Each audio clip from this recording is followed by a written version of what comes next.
Hello दोस्तों, उन्नयन job portal पे आपका स्वागत है। आज देखेंगे भारत में शिक्षा का विकास। देश के प्रथम शिक्षा मंत्री मौलाना अब्दुल कलाम। देश के प्रथम शिक्षा मंत्री कौन? मौलाना अब्दुल कलाम आज़ाद थे।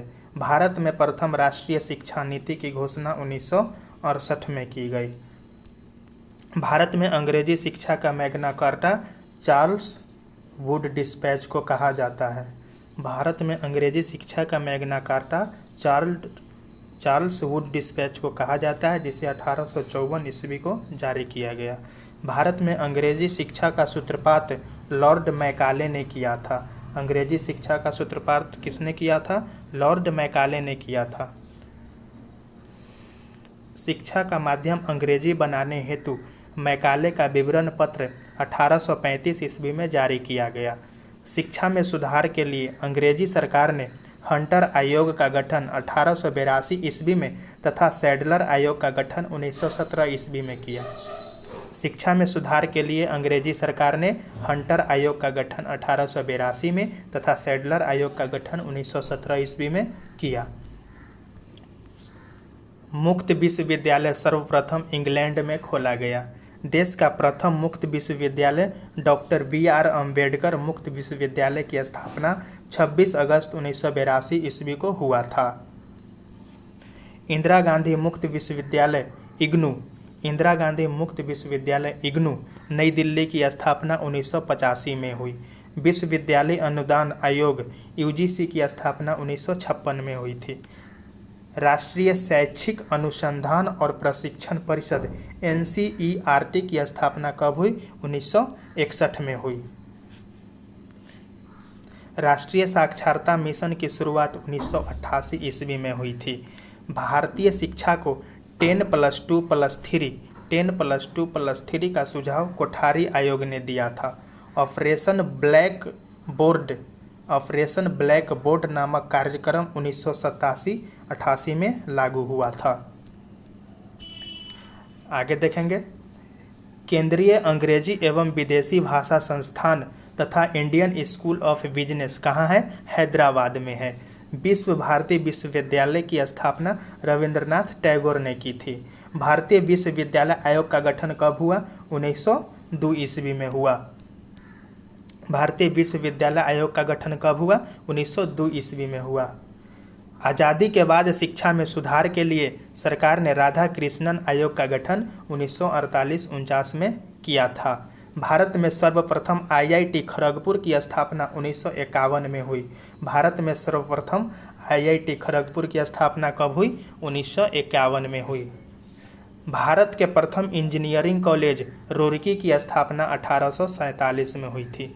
भारत के प्रथम इंजीनियरिंग कॉलेज कौन है? रुड़की, जिसकी स्थापना 1847 में हुई। फोर्ट विलियम कॉलेज की स्थापना 1800 ईस्वी में कोलकाता में हुआ था।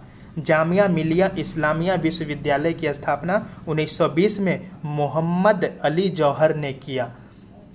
जामिया मिलिया इस्लामिया विश्वविद्यालय की स्थापना कब हुई? 1920 में। और कौन किए? मोहम्मद अली जौहर ने। शिक्षा का अधिकार अधिनियम 1 अप्रैल 2010 से लागू हुआ। ये वेरी इंपॉर्टेंट है। शिक्षा का अधिकार अधिनियम कब से लागू हुआ? 1 अप्रैल 2010 से। राष्ट्रीय शिक्षा दिवस कब मनाया जाता है? 11 नवंबर को मनाया जाता है। अब नोबेल पुरस्कार से कुछ महत्वपूर्ण तथ्य है, इसके बारे में थोड़ा जान लेते हैं। नोबेल पुरस्कार स्वीडन के रसायनविद अल्फ्रेड बोनार्ड नोबेल के पुण्यतिथि पर उनकी स्मृति में दिया जाता है। नोबेल पुरस्कार किनके नाम पर दिया जाता है? स्वीडन के रसायनविद अल्फ्रेड बोनार्ड नोबेल की पुण्यतिथि पर उनकी स्मृति में दिया जाता है। अल्फ्रेड ने 1867 में डायनामाइट को खोजा। किसको खोजा? अल्फ्रेड ने 1867 में डायनामाइट को खोजा। नोबेल पुरस्कार शुरुआत 1901 में का वितरण प्रतिवर्ष 10 दिसंबर को स्टॉकहोम स्वीडन तथा ओस्लो नॉर्वे में होता है। नोबेल पुरस्कार 6 क्षेत्रों में दिया जाता है। नोबेल पुरस्कार कितने क्षेत्रों में दिया जाता है? 6 क्षेत्रों में। कौन कौन? भौतिकी, रसायन, शरीर विज्ञान अथवा चिकित्सा, साहित्य, शांति एवं अर्थशास्त्र, ये 6 क्षेत्रों में दिया जाता है। अर्थशास्त्र के लिए नोबेल पुरस्कार स्वीडिश बैंक स्वेरिजेस रिक्सबैंक द्वारा अपनी 300वीं वर्षगांठ के उपलक्ष्य में वर्ष 1967 में आरंभ किया गया और 1969 में पहली बार रोंगर फ्रिस नॉर्वे एवं जैन टीन वर्जन हॉलैंड को प्रदान किया गया। अमर्त्य सेन को वर्ष 1998 में अर्थशास्त्र कल्याण के लिए नोबेल पुरस्कार मिला था। अमर्त्य सेन को नोबेल पुरस्कार कब मिला था? 1998 में। The royal Swedish academy of science भौतिकी और रसायन विज्ञान के लिए नोबेल पुरस्कार प्रदान करती है। The royal Swedish academy of science किसके लिए नोबेल पुरस्कार प्रदान करती है? भौतिकी और रसायन, फिजिक्स और केमिस्ट्री के लिए। Swedish academy of literature Swedish academy of literature साहित्य के लिए नोबेल पुरस्कार प्रदान करती है। साहित्य के लिए नोबेल पुरस्कार कौन प्रदान करती है? Swedish academy of literature. Bank of Sweden अर्थशास्त्र के लिए तथा नॉर्वे की संसद स्टोर्टिंग शांति के लिए नोबेल पुरस्कार प्रदान करती है। क्वेश्चन ऐसे बनेगा, शांति के लिए नोबेल पुरस्कार कौन प्रदान करती है? तो नॉर्वे की संसद स्टोर्टिंग। और अर्थशास्त्र के लिए नोबेल पुरस्कार कौन प्रदान करती है? तो bank of Sweden.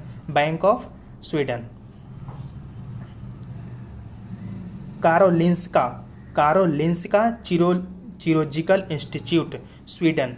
Karolinska chirurgical institute Sweden में है। यह जो है शरीर विज्ञान अथवा चिकित्सा के लिए नोबेल पुरस्कार प्रदान करती है।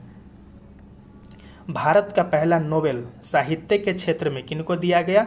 रविंद्रनाथ टैगोर को। और कब दिया गया? 1913 में।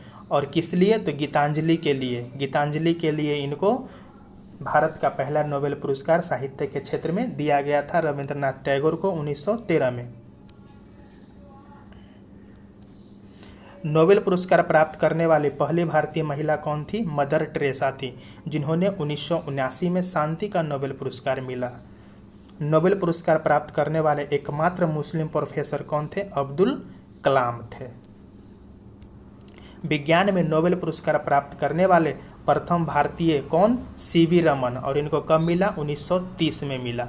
नोबेल पुरस्कार 2017 के तहत 9 मिलियन स्वीडिश क्रोनर लगभग 7.11 करोड़ दी गई। द्वितीय विश्व युद्ध के समय 1940 से 1942 तक नोबेल पुरस्कार नहीं दिया गया।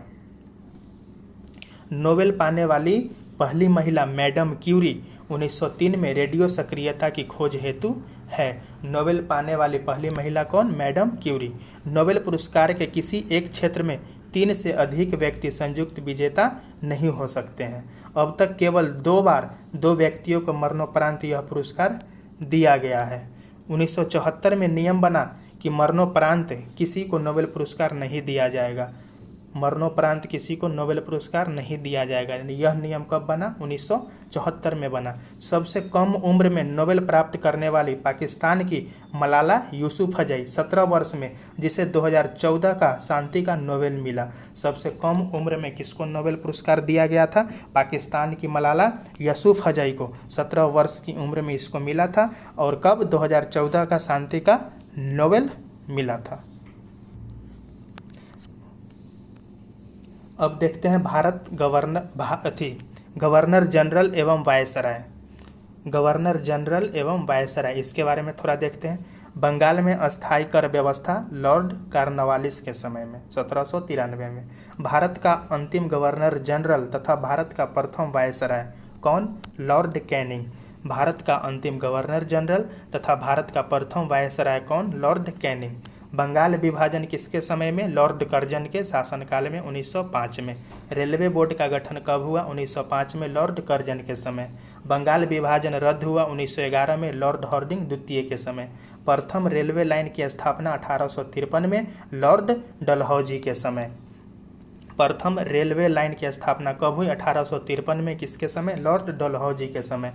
पहली बार 1940 में पाकिस्तान की मांग की गई लॉर्ड लिनलिथगो के समय।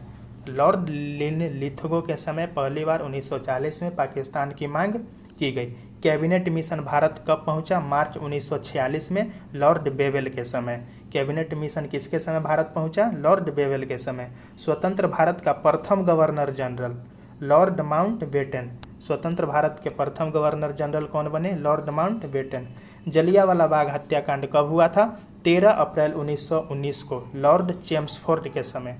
जलियांवाला बाग हत्याकांड किसके समय हुआ? लॉर्ड चेम्सफोर्ड के समय। और कब? 13 अप्रैल 1919 को। फोर्ट विलियम कॉलेज की स्थापना 1800 ईस्वी में। फोर्ट विलियम कॉलेज की स्थापना 1800 ईस्वी में लॉर्ड वेलेस्ली के समय। अस्थाई बंदोबस्त पद्धति, इसके जन्मदाता कौन है? लॉर्ड कॉर्नवालिस है। अस्थाई बंदोबस्त के जन्मदाता कौन? Lord Cornwallis. सती प्रथा 1829 का अंत, सती प्रथा का अंत तथा ठगी प्रथा की समाप्ति लॉर्ड विलियम बेंटिक के समय। सती प्रथा का अंत 1829 में हुआ। सती प्रथा का अंत कब हुआ? 1829 में। सती प्रथा का अंत 1829 में तथा ठगी प्रथा का अंत 1830 में। किसके समय? लॉर्ड विलियम बेंटिक के समय। प्रथम फैक्ट्री अधिनियम रिपन के समय लाया गया। कब? 1881 में। प्रथम फैक्ट्री अधिनियम लॉर्ड रिपन के समय। अलीगढ़ मुस्लिम विश्वविद्यालय की स्थापना लॉर्ड चेम्सफोर्ड के समय की गई थी। और कब? 1920 में। बंगाल में द्वैध शासन की स्थापना रॉबर्ट क्लाइव के समय 1765 में। संविधान सभा की प्रथम बैठक लॉर्ड बेवेल के समय 9 दिसंबर 1946 में। संविधान सभा की प्रथम बैठक कब हुई? 9 दिसंबर 1946 में। किसके समय? लॉर्ड बेवेल के समय। कलकत्ता, मद्रास तथा बम्बई में हाई कोर्ट की स्थापना कब हुई? 1862 में। किसके समय? लॉर्ड कैनिंग के समय। होम रूल लीग की स्थापना तथा चंपारण सत्याग्रह 1917 में। होम रूल लीग की स्थापना तथा चंपारण सत्याग्रह 1917 में लॉर्ड चेम्सफोर्ड के समय। सहायक संधि प्रणाली की शुरुआत लॉर्ड वेलेस्ली ने 1798 ईस्वी में शुरुआत किया। भारत में सहायक संधि का प्रयोग कौन किया? डुप्ले ने। कौन किया? डुप्ले ने। महारानी विक्टोरिया कैसर ए हिंद की उपाधि से सम्मानित जनवरी 1877 में लॉर्ड लिटन के समय। मैकाले की अनुशंसा पर अंग्रेजी को शिक्षा का माध्यम बनाया 1835 में लॉर्ड विलियम बेंटिक के समय। मैकाले की अनुशंसा पर अंग्रेजी को शिक्षा का माध्यम बनाया लॉर्ड विलियम बेंटिक ने। खुद को बंगाल का शेर किसने कहा? खुद को बंगाल का शेर लॉर्ड वेलेस्ली ने। ये अपने आप को क्या कहता था? बंगाल का शेर कहता था। साइमन कमीशन भारत कब आया? 1928 में लॉर्ड इरविन के समय। स्थानीय स्वशासन की शुरुआत 1882 में हुई लॉर्ड रिपन के समय। असहयोग आंदोलन की शुरुआत 1920 में लॉर्ड चेम्सफोर्ड के समय।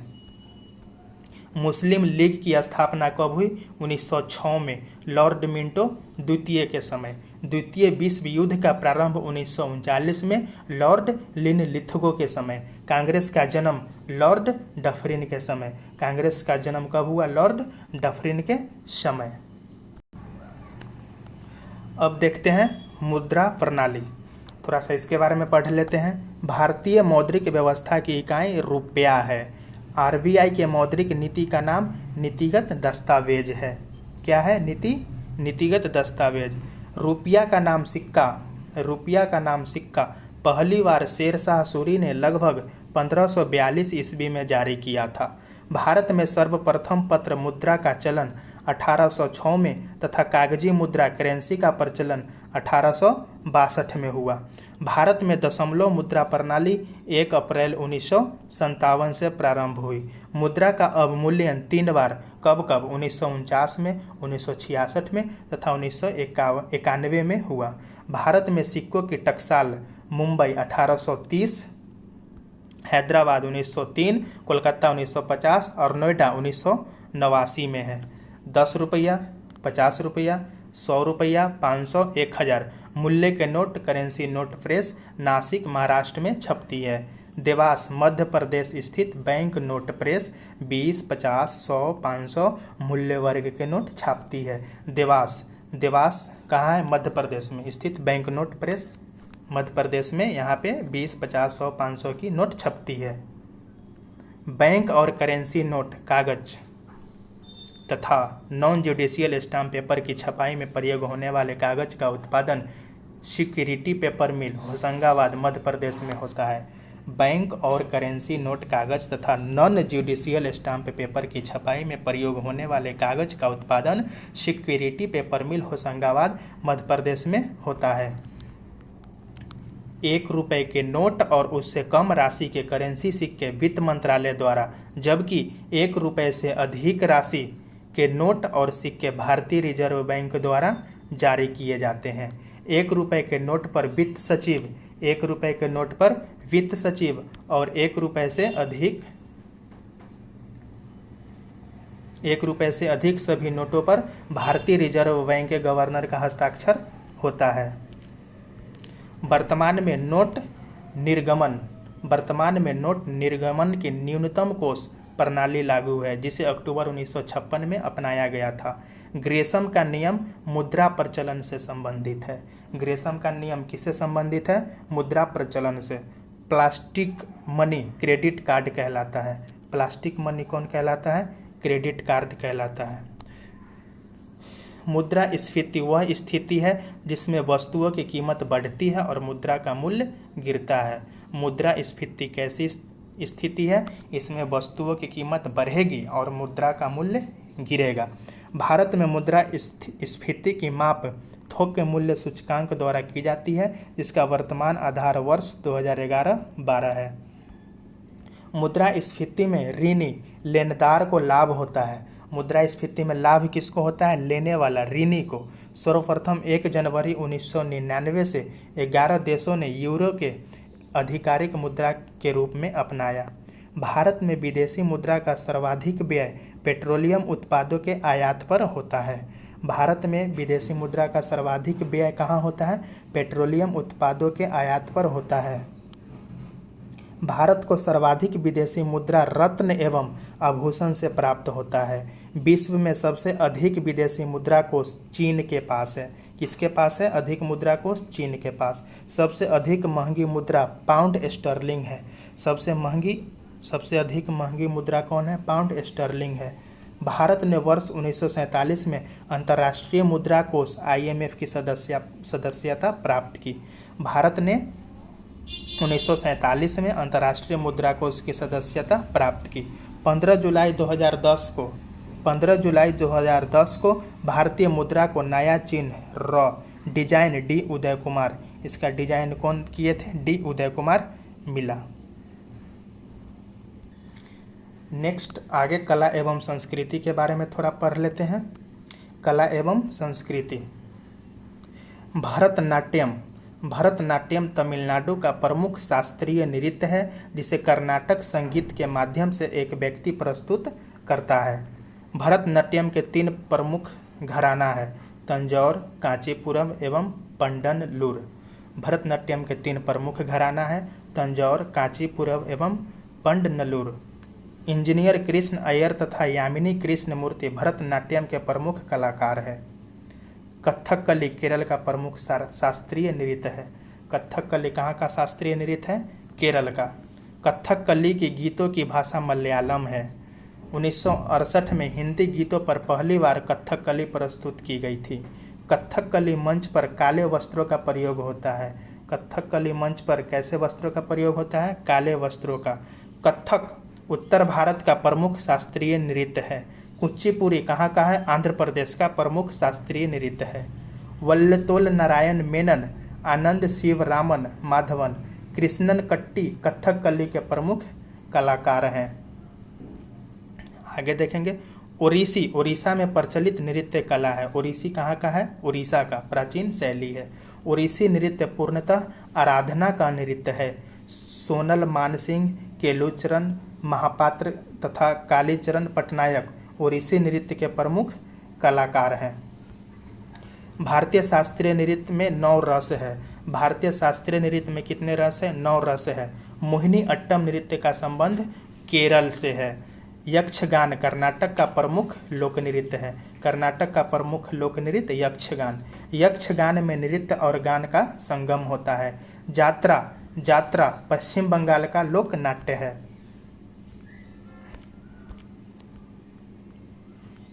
हरिप्रसाद चौरसिया एक प्रसिद्ध बांसुरी वादक हैं। शिव कुमार शर्मा का संबंध संतूर से है। अजंता तथा एलोरा की गुफा कहाँ है? औरंगाबाद महाराष्ट्र में है। नागर शैली। नागर शैली स्थापत्य शैली का प्रसार हिमालय से लेकर विंध्य पर्वतमाला तक है।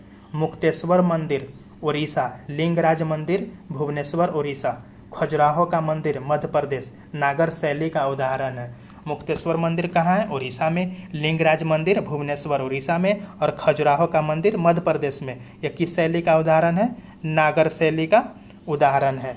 नागर वास्तुकला शैली सही रूप में गुप्त काल में प्रकट हुई। कांचीपुरम तथा एलोरा का कैलाश मंदिर और तंजौर का बृहदेश्वर मंदिर द्रविड़ शैली का उत्कृष्ट उदाहरण है। कांचीपुरम तथा एलोरा का कैलाश मंदिर और तंजौर का बृहदेश्वर मंदिर द्रविड़ शैली का उत्कृष्ट उदाहरण है। नागर एवं द्रविड़ शैली के मिश्रित रूप से वेसर शैली कहलाता है। वेसर शैली किसका मिश्रण है? नागर एवं द्रविड़ शैली का। कुक्कानूर का कालीश्वर मंदिर और लक्कुरी का जैन मंदिर वेसर शैली का उदाहरण है। सल्तनत कालीन वास्तुकला का भव्य नमूना दिल्ली स्थित कुतुब मीनार है। सल्तनत कालीन वास्तुकला का भव्य नमूना कौन है? दिल्ली स्थित कुतुब मीनार है। कला की गांधार शैली का विकास कुषाण के समय हुआ। कला की गांधार शैली का विकास कब हुआ? कुषाण के समय। अब थोड़ा सा गांधी युग के बारे में देख लेते हैं। महात्मा गांधी, जिनका पूरा नाम मोहनदास करमचंद गांधी, इनका जन्म 2 अक्टूबर 1869 में गुजरात प्रांत के पोरबंदर नामक स्थान में हुआ था। इनकी माता का नाम क्या था? पुतलीबाई। पिता का नाम करमचंद गांधी तथा पत्नी कस्तूरबा गांधी थी। इनके जन्म तिथि 2 अक्टूबर को अहिंसा दिवस तथा पुण्यतिथि 30 जनवरी को शहीद दिवस के रूप में मनाया जाता है। जन्म तिथि 2 अक्टूबर को अहिंसा दिवस के रूप में मनाते हैं और पुण्यतिथि 30 जनवरी को शहीद दिवस के रूप में मनाते हैं। वे 1893 में एक मुकदमे के पैरवी में दक्षिण अफ्रीका गए तथा 1915 में वापस आ गए। गांधी जी लियो टॉल्स्टॉय से प्रभावित गांधी जी किससे प्रभावित थे? लियो टॉल्स्टॉय से प्रभावित। और इनके राजनीतिक गुरु गोपाल कृष्ण गोखले थे। गांधी जी के राजनीतिक गुरु कौन थे? गोपाल कृष्ण गोखले थे। और यह किससे प्रभावित थे? लियो टॉल्स्टॉय से। गांधी जी ने 1906 में दक्षिण अफ्रीका में ही सत्याग्रह का पहला प्रयोग किया। गांधी जी ने भारत में सत्याग्रह का पहला प्रयोग 1917 में बिहार के चंपारण में किया। सर्वप्रथम रविंद्रनाथ टैगोर ने गांधी जी को महात्मा तथा सुभाष चंद्र बोस ने राष्ट्रपिता कहकर संबोधित किया। सर्वप्रथम रविंद्रनाथ टैगोर ने गांधी जी को महात्मा बोले थे और सुभाष चंद्र बोस ने राष्ट्रपिता कहकर संबोधित किए थे। गांधी जी ने खिलाफत आंदोलन, जलियांवाला बाग कांड तथा रॉलेट एक्ट के विरोध में 1920 में असहयोग आंदोलन का प्रारंभ हुआ। असहयोग आंदोलन का प्रारंभ कब हुआ? 1920 में। चौरा चौरी कांड 5 फरवरी 1922 से दुखी होकर गांधी जी ने 11 फरवरी 1922 को असहयोग आंदोलन को स्थगित किया। जलियांवाला बाग कांड कब हुआ? 13 अप्रैल 1919 में। जलियांवाला बाग कांड 13 अप्रैल 1919 के विरोध में गांधी जी ने 1920 में केसर-ए-हिंद की उपाधि लौटा दी है। गांधी जी ने 1919 में यंग इंडिया व नवजीवन तथा 1933 में हरिजन का प्रकाशन किया। गांधी जी के द्वारा लिखा गया यंग इंडिया पत्रिका, नवजीवन तथा हरिजन पत्रिका, ये 3 पत्रिका, जिसमें से 2 1919 में तथा हरिजन 1933 में प्रकाशन किया गया। 1924 के एकमात्र बेलगांव अधिवेशन, जो कि कर्नाटक में हुआ था, में वे कांग्रेस के अध्यक्ष बने। गांधी जी ने 12 मार्च 1930 को 78 अनुयायियों के साथ दांडी यात्रा आरंभ कर 6 अप्रैल 1930 को 388 किलोमीटर यात्रा कर दांडी में नमक बनाकर नमक कानून तोड़ा तथा सविनय अवज्ञा आंदोलन की शुरुआत की। 7 अप्रैल 1934 को गांधी जी ने सविनय अवज्ञा आंदोलन को समाप्त कर दिया। 1916 ईस्वी में गांधी जी ने अहमदाबाद के निकट साबरमती आश्रम की स्थापना की। गांधी जी ने साबरमती आश्रम की स्थापना कब की? 1916 में। कहाँ पे? अहमदाबाद के निकट। गांधी इरविन समझौता कब हुआ था? 5 मार्च 31 को। गांधी इरविन समझौता कब हुआ? 31 को। 1942 में प्रस्तुत क्रिप्स प्रस्ताव को गांधी जी ने पोस्ट डेटेड चेक कहा। 8 अगस्त 1942 को प्रारंभ भारत छोड़ो आंदोलन के दौरान ही गांधी जी ने करो या मरो का नारा दिया। गांधी जी ने करो या मरो का नारा कब दिया? भारत छोड़ो आंदोलन के समय 8 अगस्त 1942 के प्रारंभ में। 1931 में लंदन में हुए द्वितीय गोलमेज सम्मेलन में गांधी जी ने कांग्रेस का नेतृत्व किया था। गांधी जी की हत्या कब हुई? 30 जनवरी 1948 को।